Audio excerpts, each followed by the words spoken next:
everybody. Welcome to Politics with NJ. I'm going to be your host, NJ, and today we're kicking off something very special. We are starting my first ever podcast series, NJ and Friends. On this podcast, we're going to have individuals who are thriving in their respective sectors, whether that be business, law, education, tech, sports, entertainment, and my specific specialty, politics. Each of these guests is going to be bringing expertise, experience, and wisdom, all of these things to help us also be just as successful. My goal is connection, knowledge sharing, and of course, storytelling. Today, I have the absolute pleasure of introducing you to both my friend and today's first podcast guest, Miss Yania Campbell.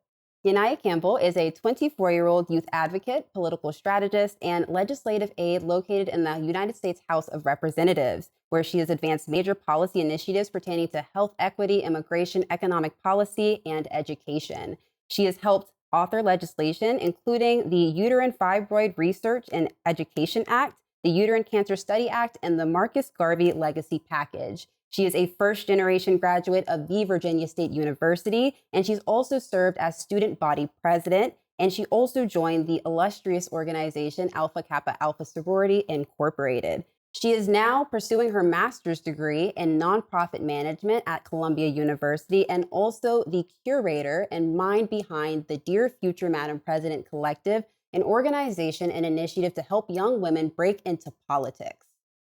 Her impact extends far beyond just Congress and the Hill. She has guided more than 20 young women into Capitol Hill roles. She has spoken at national conferences, and she has grown a massive digital platform of over 24,000 followers and received over 1.3 million likes.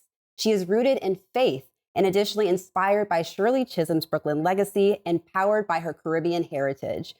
Yania is unapologetic in her mission to not only uplift her community, but also empower the next generation of young women to run for political office. Without much further ado, let me introduce you to my great friend, Miss Yania Campbell.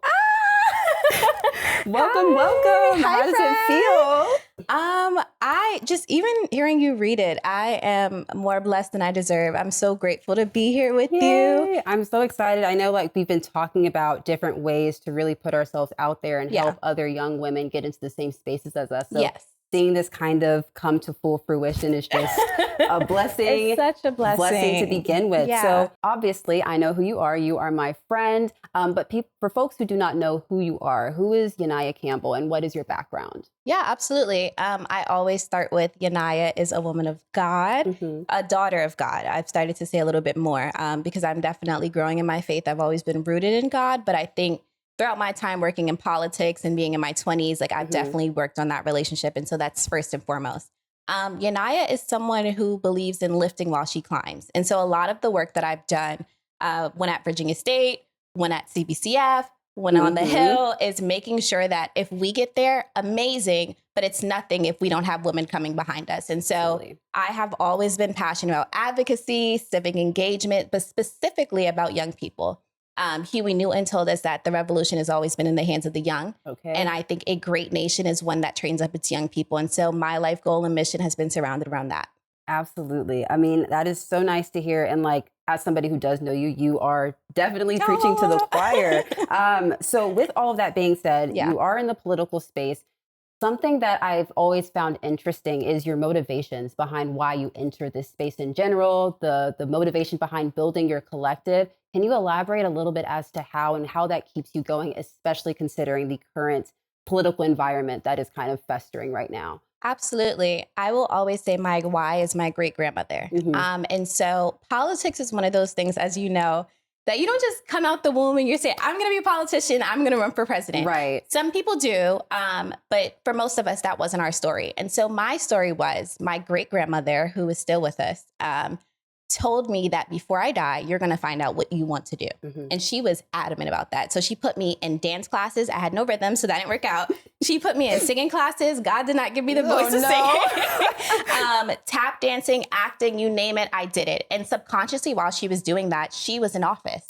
And so she was taking me with her to the polls. She was taking me with her to city board meetings to advocate for her community.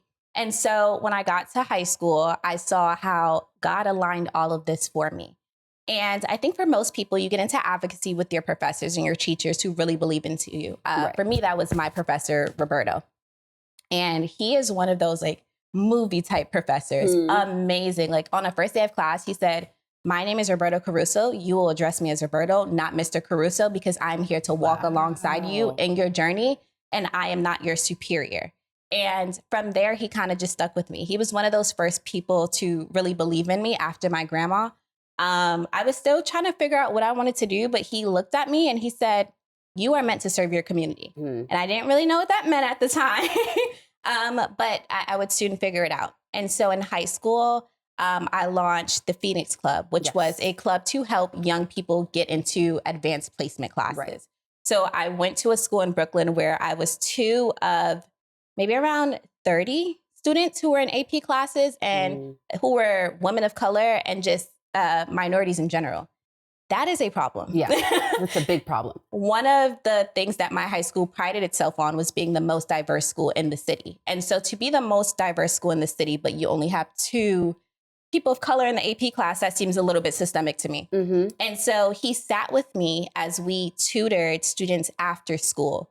Every single day after school, we stood from 5 to 8 p.m. to tutor students. And by the end of that school year, we were able to get an enrollment of 10 students into those AP classes. But in doing so, we figured out there are deeper issues as to why those students weren't in those classes. We figured out that a lot of students who come from underrepresented communities were really going through things in the home, that there were food insecurities that they were going through. There were also just learning things that stifled them from learning. Maybe they didn't have a mom who was able to help them do their homework because she had to work multiple jobs to provide for her family. And for someone who comes from a single mother household, I understood what that meant. And so we invested our time, but something bigger needed to be done. And so like most students who come from a single parent household, my father was an immigrant to this country. I said, I'm going to be a lawyer. That seems like the only way to fix it. Like, no, this has to stop. I have to be a lawyer. Right. And then when I got to college, I decided to major in political science.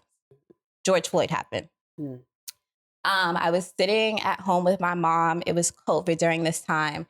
And I said, no, this actually has to stop. I decided to choose Virginia State University, which is a HBCU. And I remember my guidance counselor telling me in high school that would have been the biggest mistake of my life, choosing a HBCU. And when I went to VSU, I remember telling my mom, I said, why is it that we aren't encouraging our students to go to HBCUs? And I figured out that it was the alumni network. So when we think of schools like Harvard and Yale, and now I'm at Columbia, a lot of that is the alumni network that pours into the institution.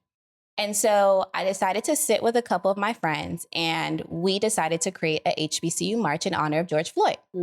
That was my first time having a vision and realizing that I can put it into action.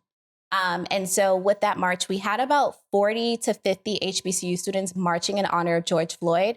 And we decided that it needed to be something bigger. I didn't know exactly what to do next, but I just kept going. And so the next thing we did was back to school drives. I went around my family and my community and we donated $10 each and we started to give away book bags. The next thing after that was a scholarship. We gave away a $500 scholarship to students. And so at the age of 19, I saw that, hey, change starts with you and you can go from there. And so that has really been the premise of my life, realizing that there is a bigger moral compass to what's going on. And sometimes when God places things on your heart, you keep going. Absolutely, 100%. And something that I'm always very interested, because I did not go to an HBCU, and sometimes I think that was a mistake and that I should have gone to a HBCU just because I would have learned so much more about my history, about my culture. Could you speak a little bit more about your experience as an HBCU and why you chose to go to Virginia State University in particular? Yes. As you guys can see, I'm an HBCU educated, and I am such an advocate for HBCUs because I always say my HBCU made me, Columbia is sharpening me. I would not be the woman I am today without Virginia State University. And for most people, HBCUs are institutions that really give you your chance. In high school, because I was going through a lot with my family life, but also at the time, like I was helping other students, my GPA fell heavily. And Virginia State University was the school that gave me a chance. I fully was convinced that I was only going to go to my HBCU for 1 year, transfer out, go to another institution, but I couldn't.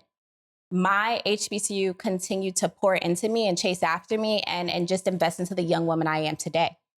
And with that being said, I always made the promise that because my HBU did so much for me, I would do as much as I can for it. Right.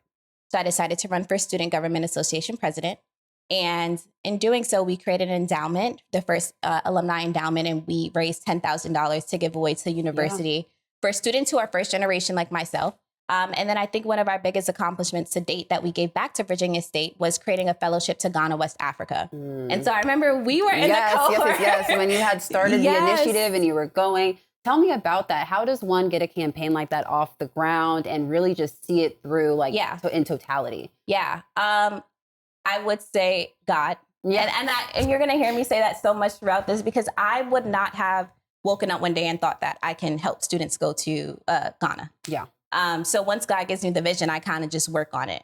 And so I had an amazing president at the time, Makola Abdullah, who is still there and is amazing. And he really believed in the vision.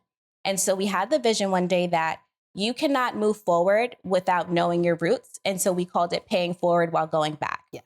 A lot of students, and there was a statistic that just came out that said Black and brown students are less likely to study abroad, had never been to Africa, let alone out the country. A lot of the students who we took out the country did not have a passport. And so we found that it was imperative to take them to Ghana, but also to have learning opportunities within that. Yeah. And so June of 2023, we took a cohort of about 12 students to Ghana, West Africa, and that's a program that's still going on today. Very nice. Well, that's so great to hear. Could you tell me a little bit what you guys did in Ghana, just for folks who do not know? I know because you told me, but I think what you guys did over there was so amazing and expansive and very helpful. So please do elaborate on some of the things that you guys did. So if I'm being honest, I want to tell you that we went there and we taught them math and science and reading. That was the plan. Like, they literally sent us there to teach the students math. If I'm being honest, I'm not the best at math. I'm in politics. So I got in that room and I said, actually, I'm going to teach them affirmations. And so I had them line up and I had them tell me what they wanted to do when they grew up. And like most people do, they say, I want to be. And we rephrase their mindset. I'm going to be X, Y, and Z. An affirmation that I was taught when I was younger, and that every time I speak, I always say is, I can, I will, I must achieve. And so we had them repeat that. We really try to instill and pour in them that regardless of what you grew up and what you see in your surrounding, you can truly be whatever you want to be. And that's been the premise of everything that I've talked about when I speak to young women, when I pour into myself every morning on days where I feel like I'm not supposed to be on the hill. It's always, I can, I will, I must achieve. And so when we went to Ghana, we really left with the idea of pouring into the young people, but also letting them know that you can truly do whatever you want to do. Absolutely. Well, that's so lovely. No, you're good. It's so lovely to hear. And I'm glad that that's still a program that's still going on, that you champion. So like, that is you leaving your mark on your university for all these years to come, knowing that the Yania Campbell created this initiative and that it's still giving back to the community, hand over fist. My next question is, how has your identity as a Black woman really shaped your experiences within the political sphere? Yeah. I think when you think about politics and specifically women in politics, you think about the fact that obviously we're underrepresented, but also that regardless, there is going to be a table. And so for the biggest thing when I talk to women in politics, and specifically Black women in politics, we think about the idea of imposter syndrome. My biggest thing is there is no such thing as imposter syndrome. And it's not similar to anxiety when people tell you that you shouldn't have anxiety. But my thing with imposter syndrome is, hey, I got to Capitol Hill. They looked at my resume. They interviewed me for the job. And now I'm here. Okay. I'm here not because it was an accident, but because I'm qualified. So why would I get all the way to Capitol Hill, sit here and be silent because I feel like I don't deserve to be here? If I don't deserve to be here, I wouldn't have been here. And so now that I am here, I'm going to take up space. And so to be a Black woman in politics doesn't mean to simmer down and be quiet because you are here by accident. If you speak up too much, maybe you won't be allowed in the room anymore, but it's to make noise. And if that is the last room, and if I'm kicked out, best believe I was kicked out for a good reason. And so I think the biggest thing is not having imposter syndrome. When I tell young women and Gen Z in general about getting into politics, I always say that regardless of whether or not we decide to get into politics, the table is going to be there regardless. Okay. They're going to be passing bills regardless every session day. Things are going to happen regardless of whether or not we're there.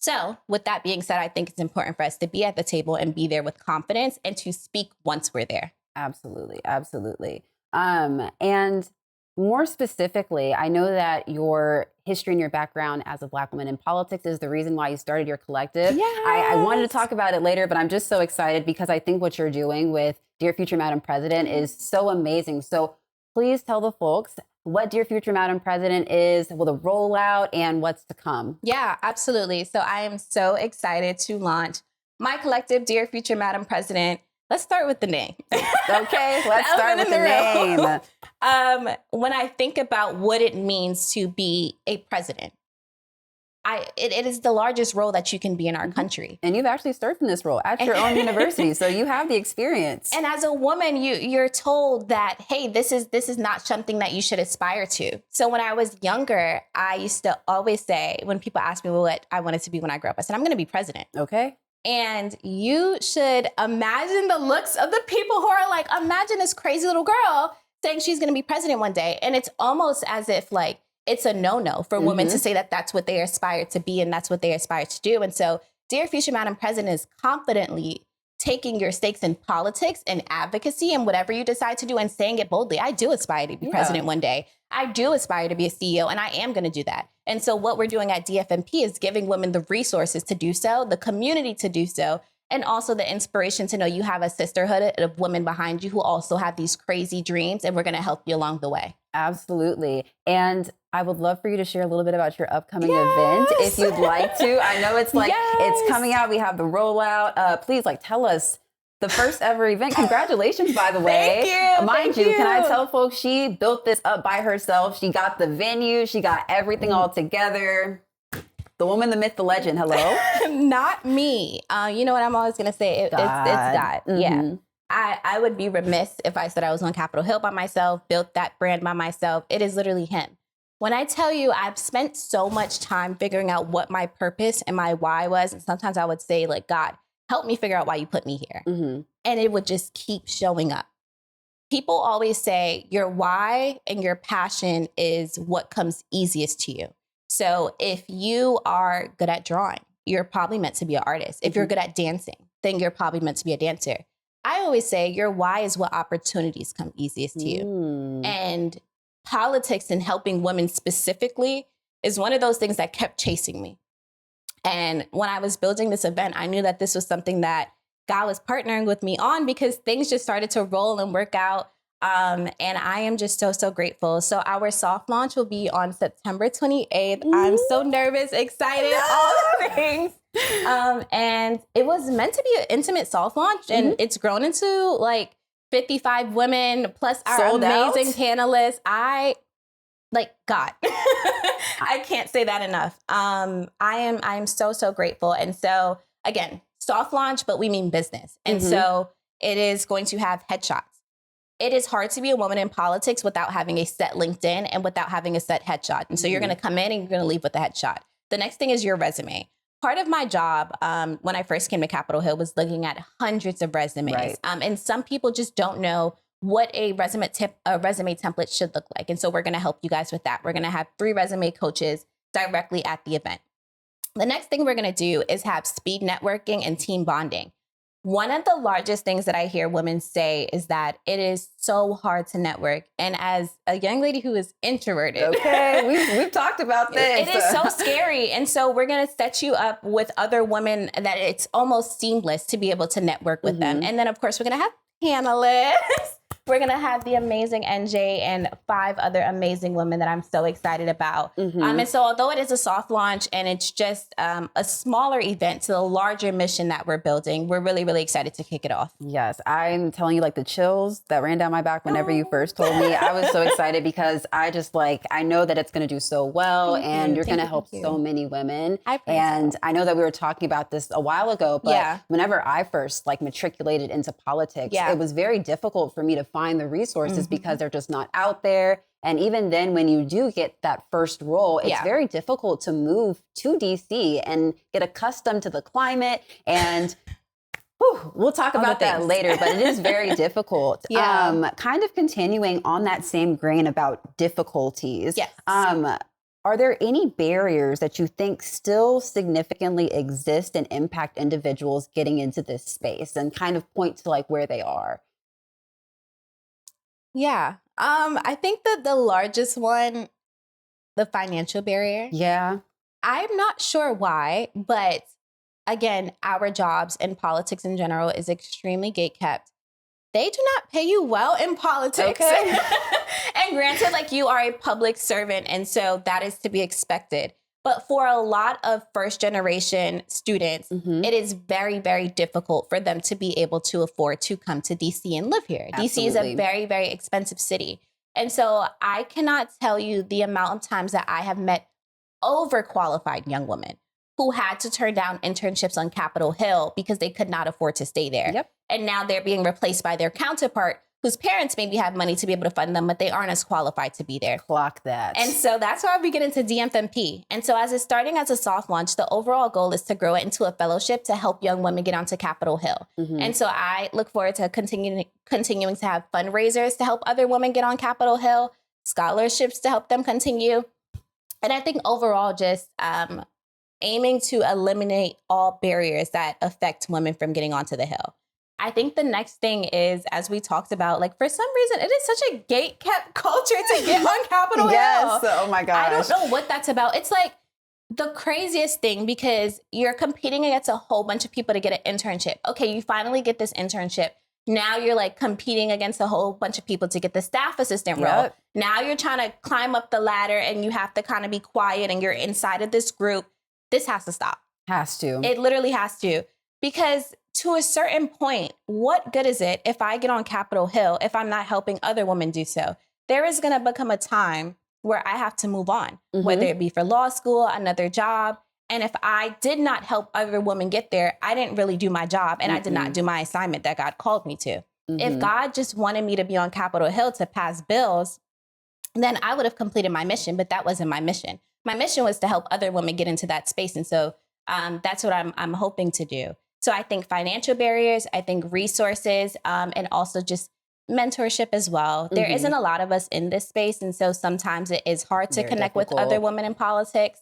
And so what I'm really looking to do with DMFMP is connect those women to women who are already on the Hill, who are lobbyists, who might have been in the Biden-Harris administration, and really connect them with young women who also want to get in that space. Absolutely. And I know, actually, fun fact, the way that we met was through an internship program called the Congressional Black Caucus Foundation. And just hearing you talk about some of the barriers, the financial resources, and additionally, on the flip side, having mentors help you navigate a very new atmosphere.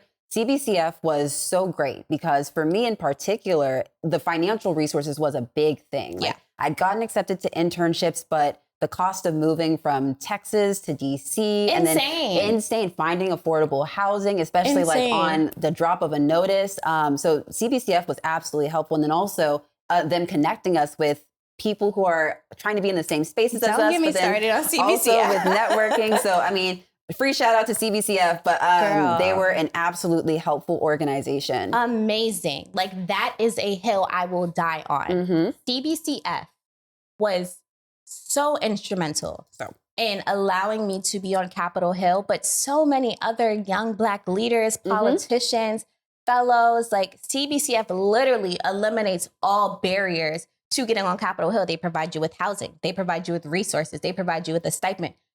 Everything I just mentioned, they assist you with.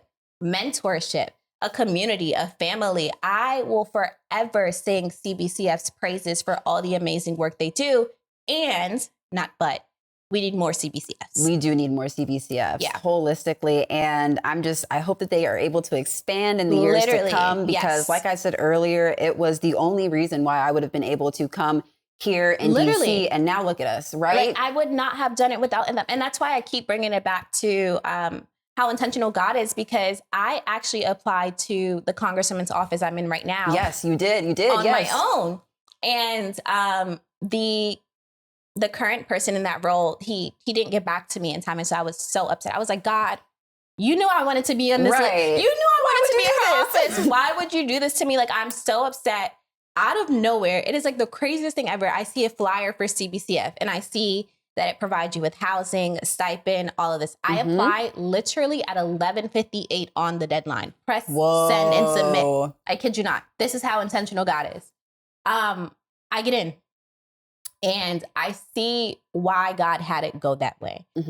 I needed CBCF. I needed the mentorship. I needed to meet amazing friends like you. I needed to be in the office that I was in, and I wouldn't have been able to do that without them. And so similar to what I did at VSU, when someone gives me an opportunity, I try to pay it forward. And so because CBCF gave me an opportunity, now I'm trying to pay it forward with more women getting into politics. Absolutely. And I just love hearing that so much. Shout out to CBCF and kind of going on the same grain. Yeah. CBCF was so helpful. Like a lot of the people, or I would say, dare I say, all the people in our cohort are doing big things. Amazing. Big things like law school, launching their own businesses, getting their master's degree. It's just everybody is out here doing something, and they breed that. Yeah. So it's like they're literally breeding the next generation of leaders. So I will always give them their flowers. And like you said earlier, they introduce us to amazing people who are doing great things in all of these spaces. Kind of now segueing, I know we talked about your initiative and your projects. I would love to delve into some of the policy work that you've done because you have done a good, significant amount of work. I love your policy areas. I think you're doing such a great job. Could you let folks know kind of what is the process behind writing a bill? What is a bill that you have been very proud of since your time on the Hill? And just speak a little bit to that. Absolutely. I came onto the Hill when I was 22 years old. And then for most of you guys who don't know, when you get on the Hill, and I think this is also a process that's weirdly gatekept, but you come in as an intern, you go as a staff assistant, then you're at LC, or you could start from the comms role, but that's a different conversation. But I think that's also something that's not talked about. I was in college applying for Legislative Aide positions. Girl. Because I didn't know. Like, you don't know. I mean, even when I was applying for jobs, whenever you were helping me look for my own. You think you can just jump. Because no one talks about it. Nobody talks about it. And like, you're sitting here, people tell you to apply to everything. So I was applying for jobs. I was applying to LD roles. I was like, let me just see what sticks. Literally. And so, I was applying to jobs where you had to have 4 or 5 years of experience. And I was like, why is nobody getting back to me? Literally, because they don't explain that to you. They do not explain it. The whole process is extremely gatekept. And that's why I'm just like, we need more people to really just shed a light on the process and how to navigate these spaces. Yes. So started as a staff assistant. And as a staff assistant, you aren't necessarily writing bills. But what I loved about being a staff assistant is, and I love that they set it up this way, you now are able to hire interns. You are now able to help young people get onto Capitol Hill. And I think to this day, now that I'm on the Ledge team, that is something I miss so dearly because that is such a blessing.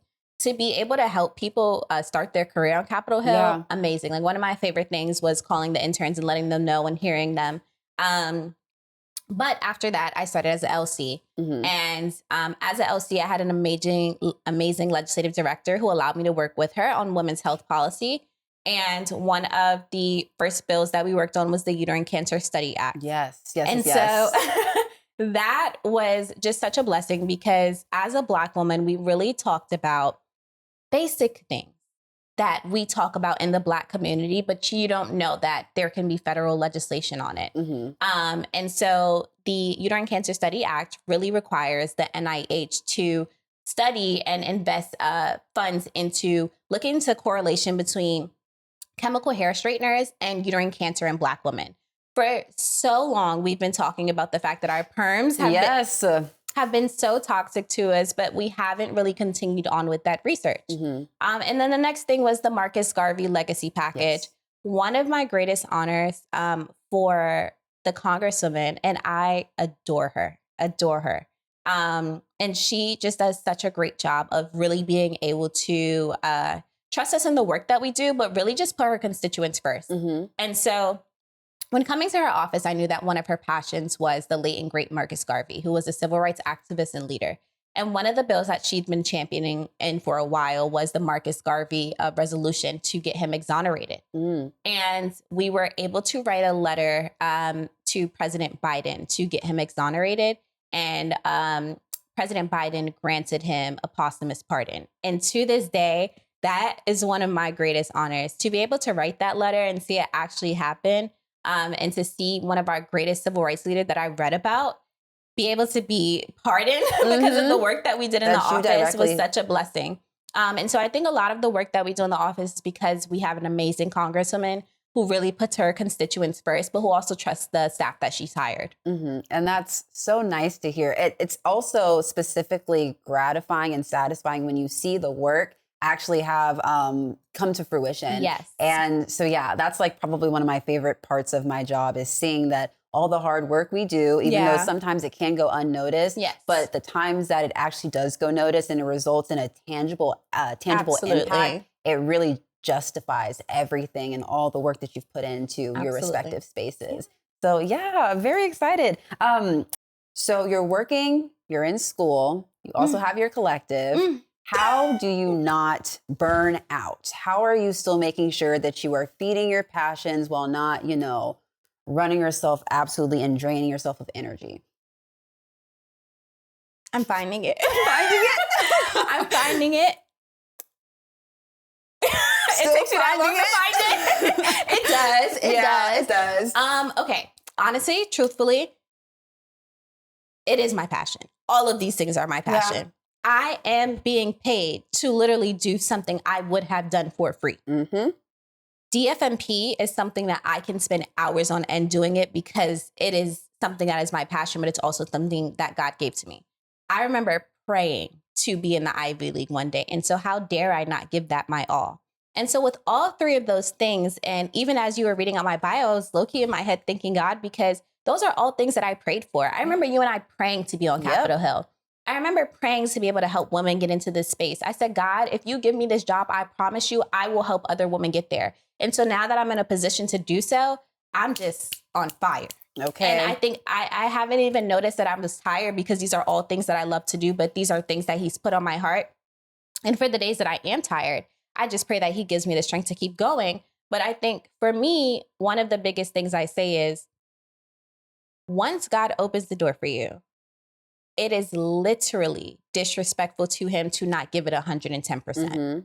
And so if these are things that I prayed for, I prayed to be on Capitol Hill, I prayed to be in school, I prayed to help other women, I have to give it 110%. One, because he won't expand my capacity and bless those things that he's already given me, but because I have to steward what I already have as well. Right. And so there are times where I am tired and I am overwhelmed, but I think what I do from 9 to 5, I love. And I think what I do from 5 to 9 is my passion. And when it comes to school, it's really about molding that craft. I'm fortunate enough to be in a program where it's nonprofit management. And so I'm going to class, but it's teaching me how to grow Dear Future Madam President during my evening time. And then during the day, I'm really just looking up news articles and ways to help my community. And so it doesn't feel like I'm working from 6 a.m. to 10 p.m. It really just feels like I'm just fueling my passion and working towards the greater good of what God put me through. And I love hearing that because I know we've had a conversation about this being people who have all these passions that are somewhat closely correlated to the kind of work that we do and seeing kind of where the line between work and play kind of comes in. Yeah. And so I also really very, very much resonate with, it doesn't feel like a job at times, like the podcast. It doesn't feel like a job because I'm genuinely passionate. Yes. And I understand that what I am doing is going to impact folks in a way that I wish it could have impacted me when I was entering this space. Absolutely. So, yeah. With that being said, we're going to go to our game time as like a mid, what's it called, kind of transition. So the game that we've come up with is plausible or preposterous. So I'm going to read you 4 different headlines, and you're going to tell me if it's plausible, meaning that it is a true headline, it's actually real, or if it's preposterous, meaning that it's a fake headline, it is not real. I pulled 4 that I think should be pretty tasteful, so let's go ahead and get into them. So the first one, Alabama passed a law that made yoga in schools legal again unless it includes chanting. Plausible or preposterous?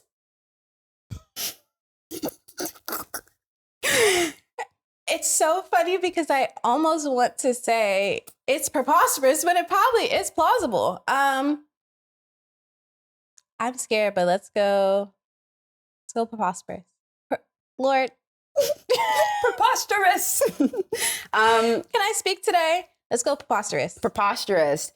It is actually plausible. According to I knew it. Yes, according to National Public Radio, also known as NPR, in 2021, Alabama passed a law allowing yoga to be administered in schools with the exception of chanting and saying the word namaste.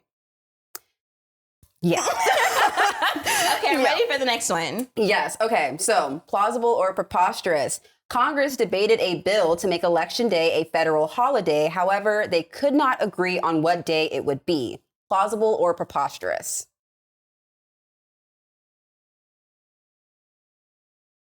Plausible.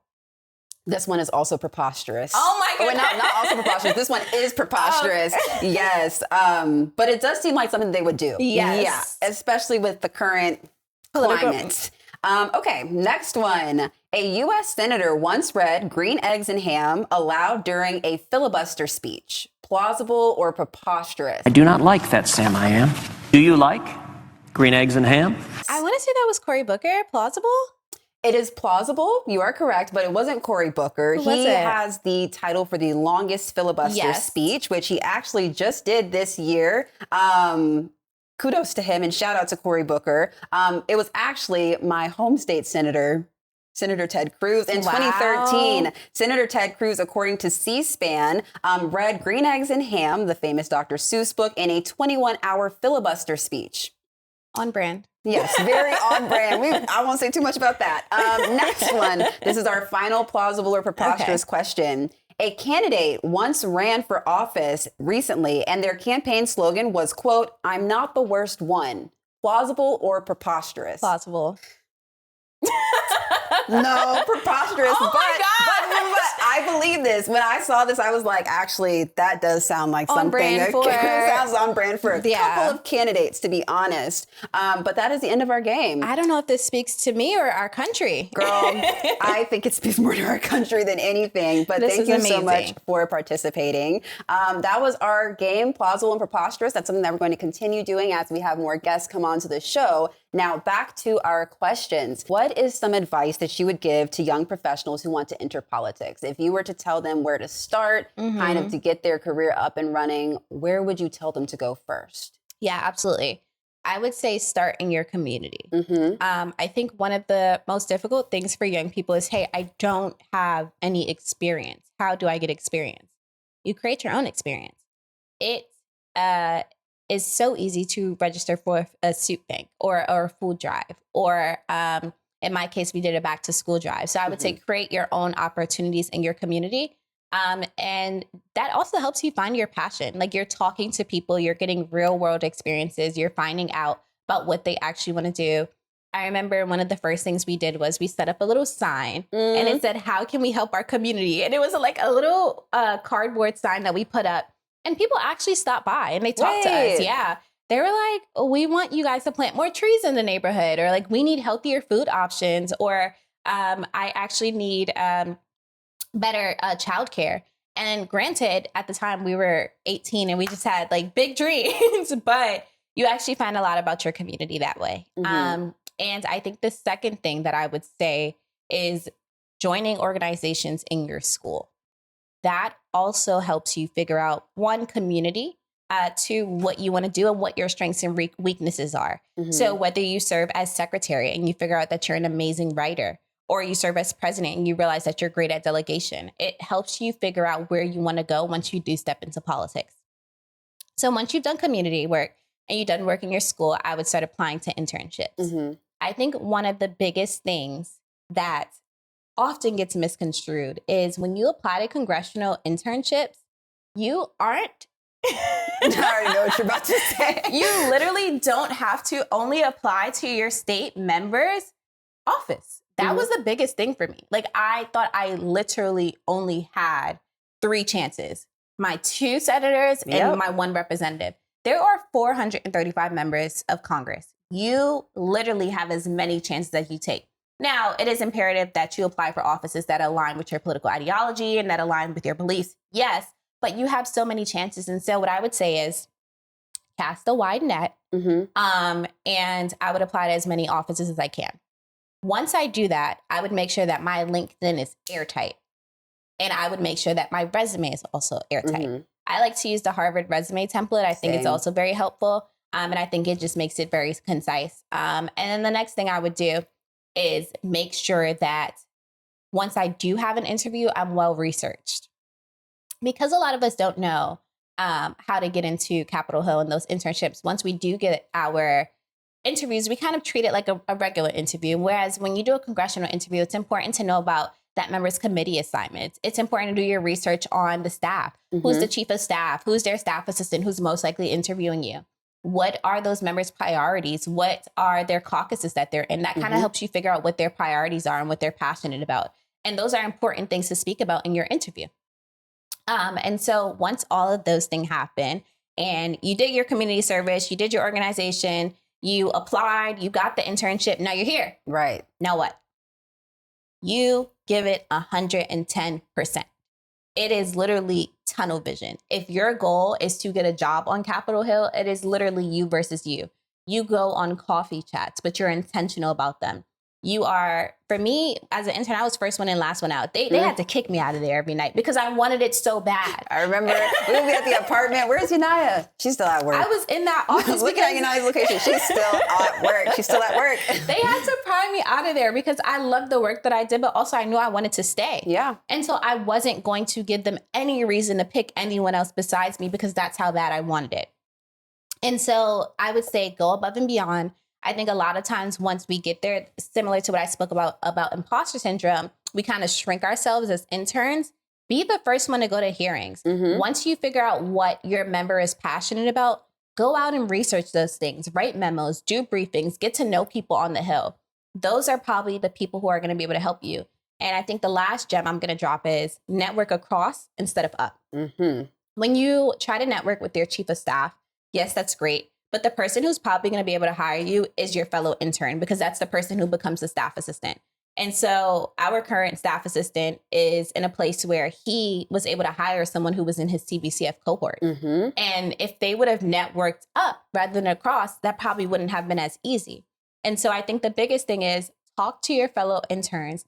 They are going to continue to be the people who are going to help you, one, get your first internship, but once you're legislative assistants or LCs, right, they're going to be the ones you're contacting to get their boss's support on your bill. And so you want to make sure that you talk all across the board and be kind. Yeah, be kind. I always say be very genuine as well. Yes. I feel like one of the kind of, I won't call it plagues, but one of the downsides of working in politics I already know what you're going to say.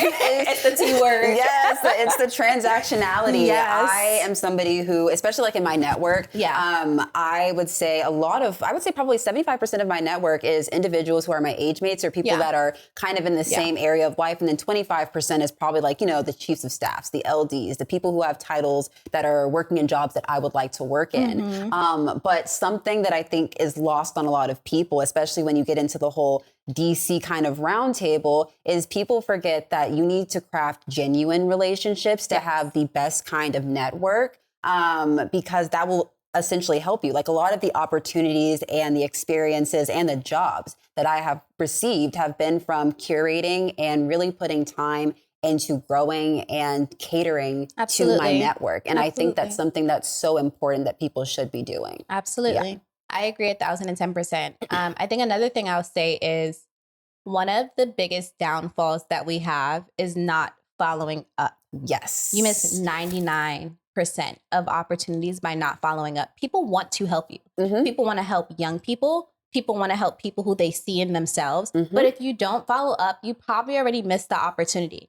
It doesn't matter if this person spoke on a panel and you saw 50 people line up to speak with them after. Maybe about 3 of them are going to follow up with them after. And you want to be one of those 3 because that's how you're putting yourself in a room to continue to help other people. And I think being intentional about the coffees that you go on is also very, very important.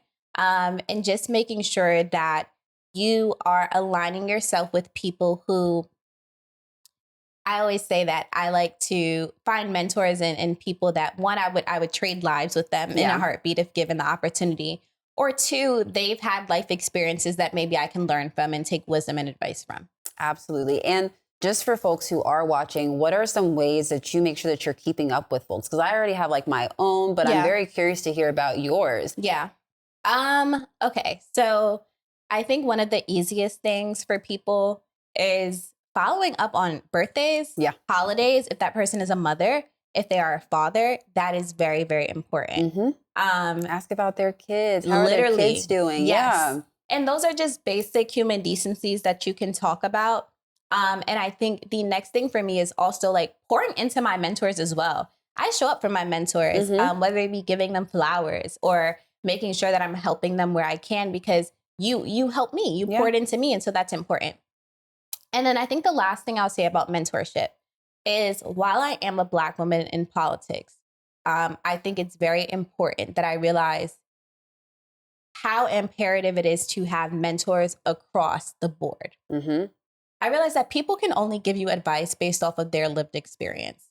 And sometimes that means that I need to have a Black woman mentor, a white man mentor, a Black man mentor. Diversify. I need to have diverse mentors, because people can give you their perspective based off of their lived experience. And then after I've spoken to everyone, that I'm able to make a sound decision based off of a holistic point of view rather than one specific point of view. And ultimately, having that kind of diversification in your network is going to put you in a better position because you have such a wide array of individuals informing your decisions. Absolutely. And I always think that that is just something that is the most beneficial point of having such a network that is such a powerful resource. Yes. Something that I wanted to also talk about, aside from CBCF and some of your experiences prior to the Hill, is there any other initiatives or internships, fellowships, et cetera, that you would recommend folks do that really, really helped you kind of be better prepared to enter the political sphere? That is a great question. I don't think there were any specific internships I did prior to CBCF. I think really that time was I didn't know any internships, so I just started to create my own. So I think, again, like I spoke to, I think the biggest thing that I would do is volunteering in your community and figuring out problems that you have in the community that you're passionate about and how you're able to fix them. Absolutely. Looking ahead, is there anything that you are looking forward in regards to Black individuals in this space, Black professionals in this space, or looking forward to for women who are looking for leadership positions? Yes. Looking forward to in terms of like where I would like to see them or how. Okay. I'm excited to see like the surge of women in politics. Yeah. But also specifically Gen Z. Yeah. I am such an advocate for Gen Z because I truly believe, again, the revolution is in the hands of the young. The youth always inherit the revolution. I'm so excited to see the surge of young people really step into these leadership roles, these political roles. I think as we continue to look at not only today in politics, but as we move forward, how can young people play a role in what's going on? One thing I will say about this administration is I think they were very intentional with the age of the young people that they put into office. Absolutely. Even when looking at the current press secretary, she's very young. Yes, she's 27 years old, by the way. And so I think one thing I will say about the administration is they understand the importance of passing the baton and pouring into the next generation of leaders.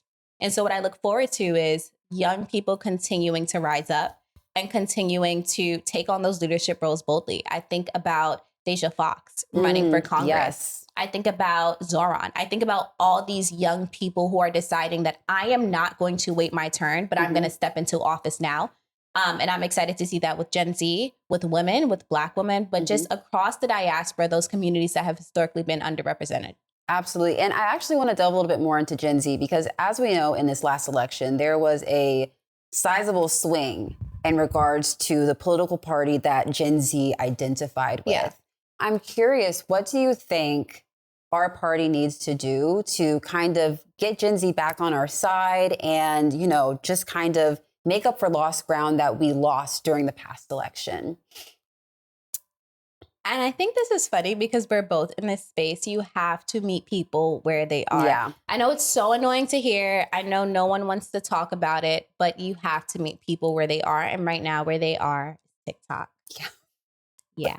And so I'm sure we both know that very well. Yeah. You have to meet young people on TikTok because that's where they're consuming their knowledge. And so I can speak at the mountaintop on the hills of Congress on CNN about why young people need to stop getting their news from TikTok, but they won't even see it because they're not watching CNN. They're not watching CNN. There was, especially like the reason why I wanted to start this podcast is because I understand Gen Z is going to really, they're really big into content. So I, especially like looking at the statistics from the last year, a lot of people are turning away from traditional news media forms. Yes. And so people are getting their news from non-traditional formats. And I will say that's something that the Republicans were able to really monopolize this last election, using these podcasters and social media as a way to get their message out. And I just find it very interesting. And I think that's something that we need to start doing as well, getting on the wave so that people can know what's going on and really using these spaces in ways that we haven't before. I agree. I think it's important to move with the times. I think sometimes we ponder on things for too long. Once something is not working, we have to keep moving. Switch it out. We have to go. Once we saw with, I think it might have been as early as Hillary Clinton's election, where we saw social media really starting to shift elections. We have to keep going. And so at that point, I think it's important to meet young people where they are, meet them with the information that they need, but start early. I think something that I want to give you your flowers on is really telling people about elections that are coming up. We cannot tell people about midterm elections literally 3 months before. Exactly. We need to start talking about it now. And so I think something that our elected officials do that maybe we need to work on is telling young people about things they need to care about early on so they don't feel like they're overwhelmed with information when it is time for elections. I think the election in New York City was an excellent example of how Gen Z can show up and show out.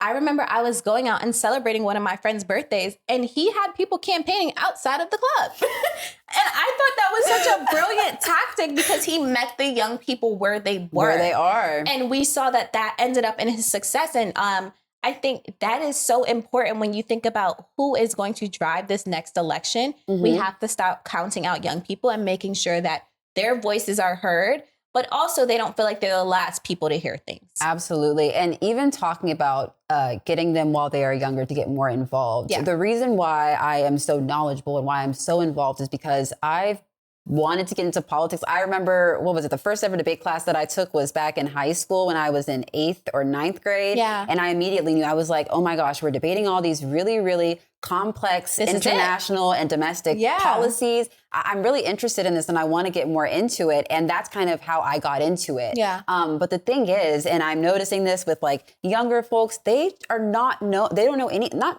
not necessarily not know anything about politics, but sometimes it can be very difficult to understand these systems, and there's not places that easily explain it and break it down to them. You do it. I do it, but there needs to be more me's. Yes. And I think you're doing that with this podcast. Sorry to cut you off, but I want to give you your flowers. Like, you are literally doing it. You are meeting them where they are. You are explaining the information. You are making it digestible. Make no mistake.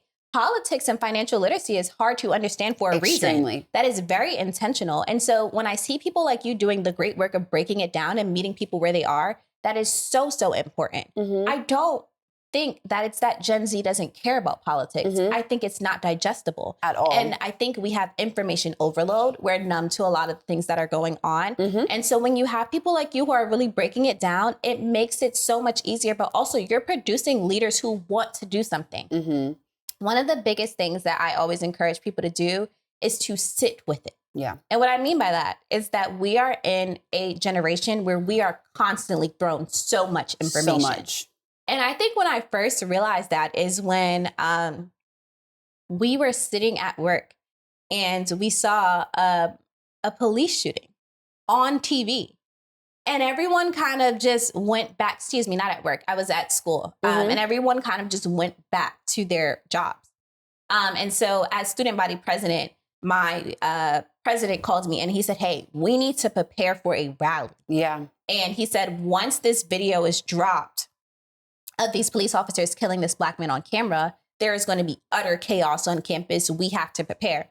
So me and all my cabinet members, we joined in the office and we watched the video and we were looking outside for students to protest. Nothing. The day went on. Nothing. And that is the moment I realized that our generation has information overload. It is not normal for you to see someone be killed on social media and be able to scroll to the next video mindlessly. We just saw a shooting, a graphic shooting on our social media, on social media, and a lot of people are able to just scrolling on to the next video because we have so much information being thrown at us. And so one of the biggest things I encourage people to do is when you see something like that, it should make you upset. Sit with that.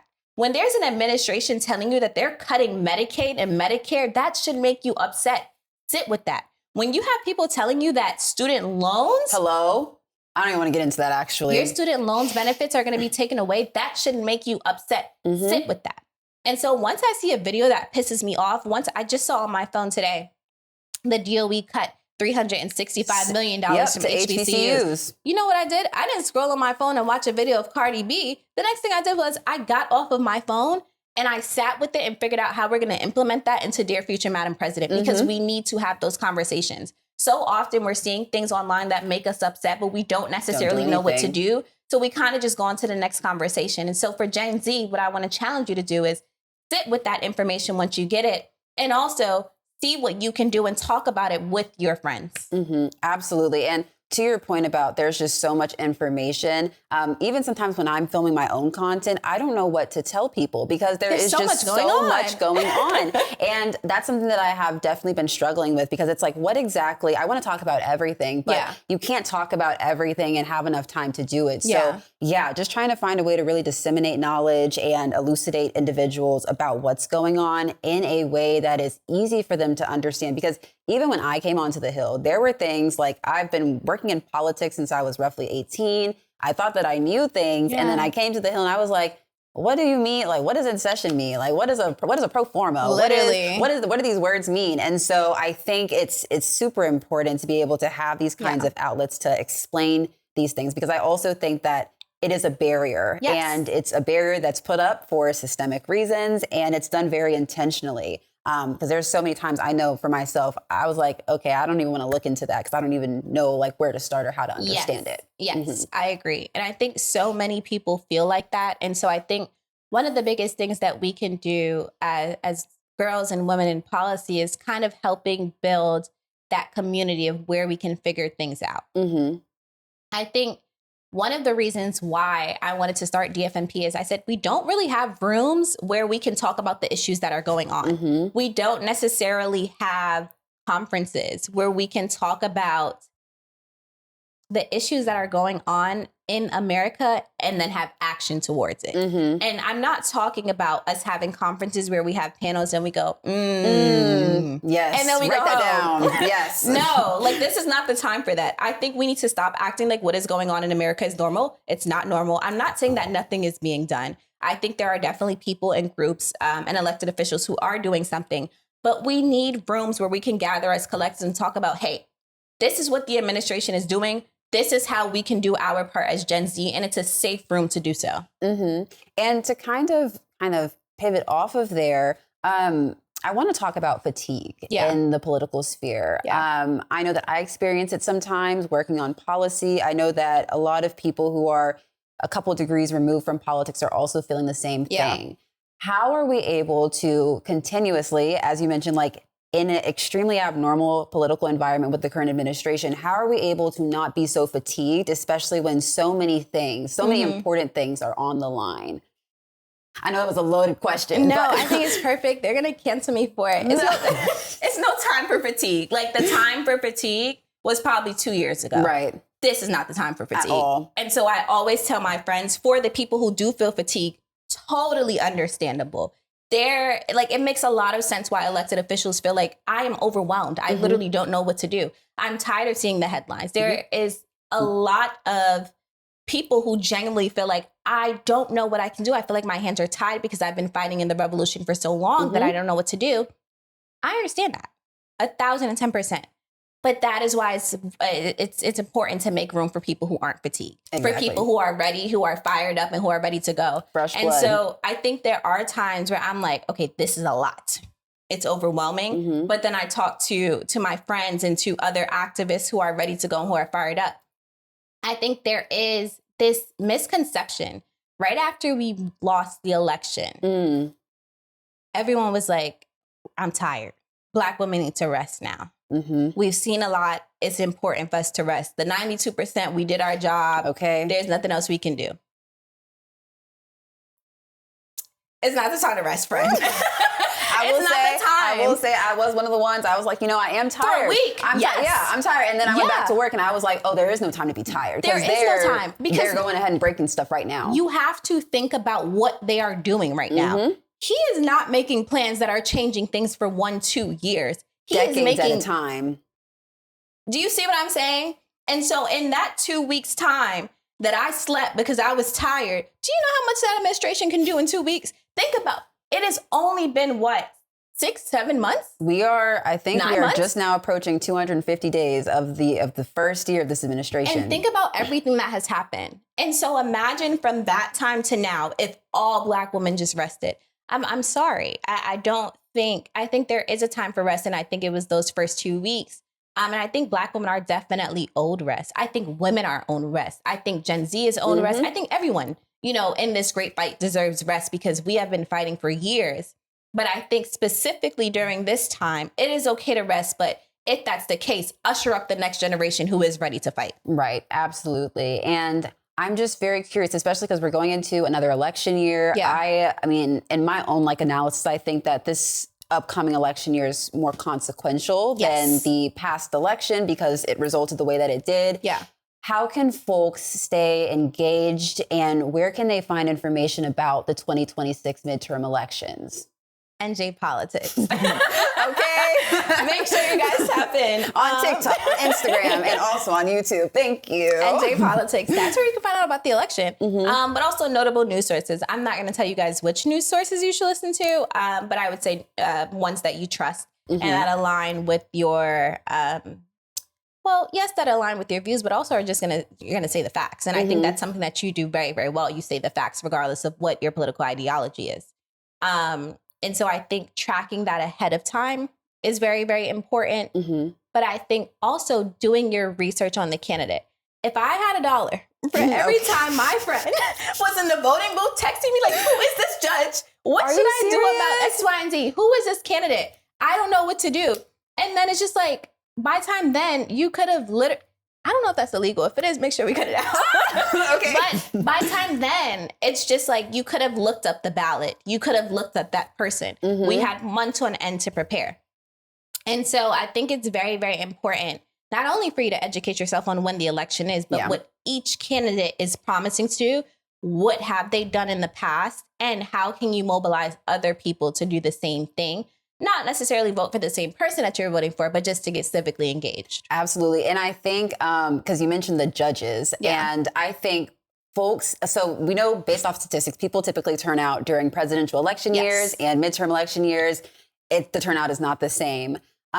Something that I am curious about, people do not vote down ballot. At all. And I think that's so important because, of course, we care about what's going on at the federal and the national level. But a lot of the change that we're seeing, specifically in my own home state of Texas, the biggest changes that have happened in the past couple of weeks have been done at the state level and the local level. And I think people, they are just automatically gravitating towards the ballot box during 2024, 2020, whenever the presidential years are. But I don't think there's a lot of stressing for the importance of how significant it is to vote down ballot also during midterm election years. Yeah, I think that's a great point because I think a lot of times why young people don't get into politics or people in general don't get into politics is they don't see how it directly impacts them. And so a lot of people will say, like, regardless of what president I have, like, they aren't going to change my life. If you want to see change in your community, it's probably going to come from that state or local official. And so those elections are key elections to pay attention to and to focus on because that is where you're going to see the most change. And so when we think about those local and those state elections, I always encourage people that, hey, not only is it important to go out, but again, do your research on the candidate that is running. But I think really researching what that role does.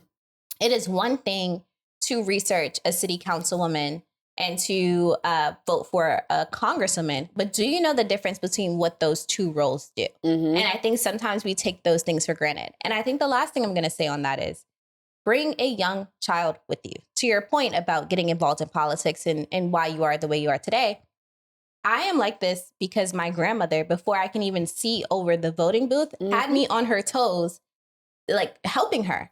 And at the time I was like 7 years old, so I didn't really know what we were talking about. But she encouraged me to vote down the ballot. She showed me what it was like to be civically engaged, and she gave me a little sticker at the end. That's what I voted. And I was excited. And so I would say bring a young person with you, because I will say that it is sometimes very difficult and overwhelming when you just turn 18 and you're going into that voting booth. So when you have someone who's taking you with you from a young age, it makes it a little bit easier. Absolutely. And like, to your point, I did that with my younger sister. Yeah. This was her first year, the first election, being able to vote. So her and all her friends just turned 18. So I was like, you know what? Now. And she goes now and she votes, and she's also educating her friends also, which I think is just like a testament to the fact that the younger that you are, the earlier you get involved, the more you understand the importance of why it's important to be civically engaged. And you make it cool. I think one of the things that, which is unfortunate, but this administration is showing people, is politics really affects everyone. I remember 4 years ago, I was telling people like, politics affects the type of water that you drink. No one really wanted to hear it. But now that we're losing Medicaid, Medicare, student loans, where everything is being cut, we're kind of seeing it a little bit more. And so I think,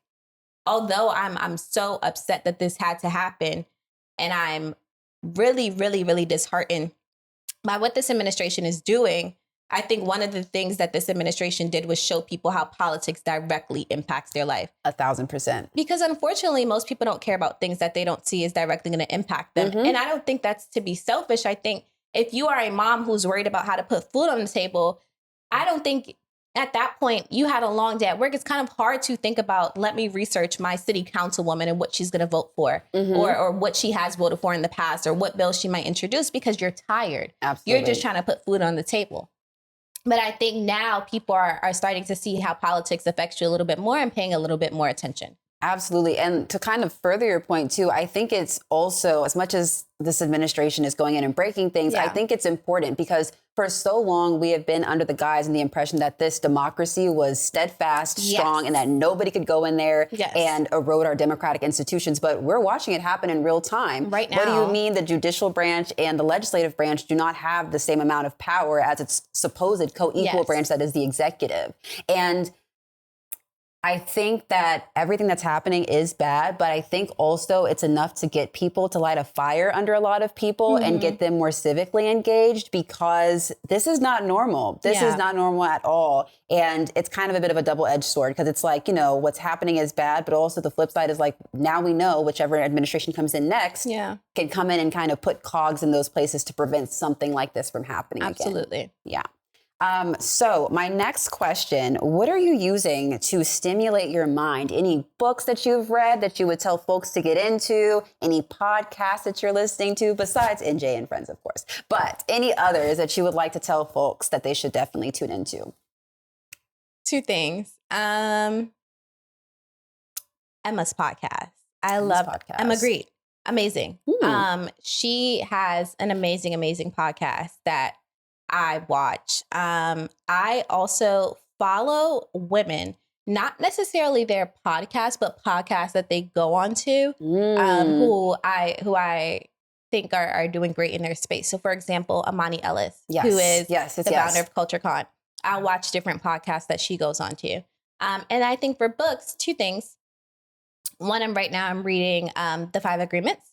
And then also for stimulation and also just making sure that I'm grounded, also reading the Bible. I think it's one of those things that you like read little pieces of the Bible as you grow up, but I'm reading full books. And so as I'm like entering this chapter where I'm starting the DMFMP collective, I'm reading Esther. And I think about Esther 4:14 so often. Perhaps you were called for a time like this. I think about Luke 1:45. Blessed is she who believes the promises that the Lord has given her. And so I think that has really helped ground me, because a lot of times, to your point, you can forget your why. You can forget why you're doing this. And so I think at the end of the night, that kind of helps me lock back in and say, hey, this is why I'm doing it. And here are other people who have been through things that I've been through, and here's how they've navigated it. Okay. I like to hear that. And that's really refreshing to hear that you're also using and looking at other women who have been in this space, and also grounding yourself through your religious roots as well to keep you sane, especially in this current political climate. Yes.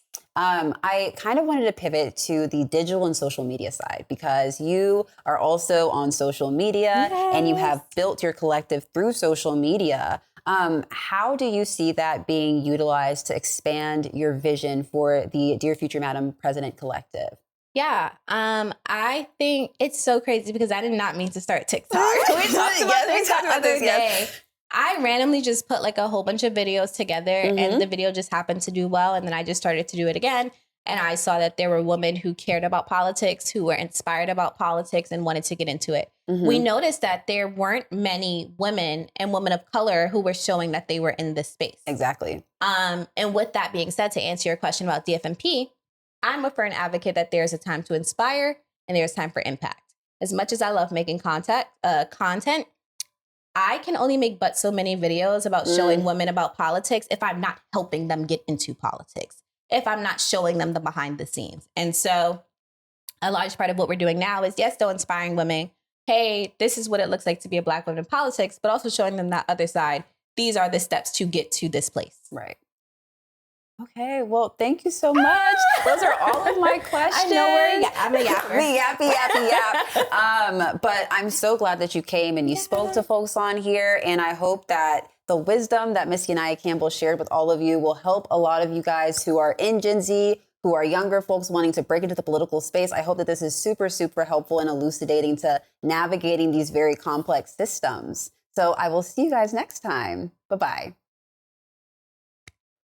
And that is a wrap. Thank you so much for tuning in to my very first podcast episode, NJ and Friends. I hope to see you guys next time. Feel free to like, comment, subscribe, and share this with your friends and family and individuals who may be interested in this kind of content. And also, I'm not just here on YouTube. You can find me over on TikTok at Politics with NJ, over on Instagram also at Politics with NJ, and of course here on YouTube under this channel. With that being said, I hope to see you guys next time on another episode of this series. And I'll see you guys next time. Bye-bye.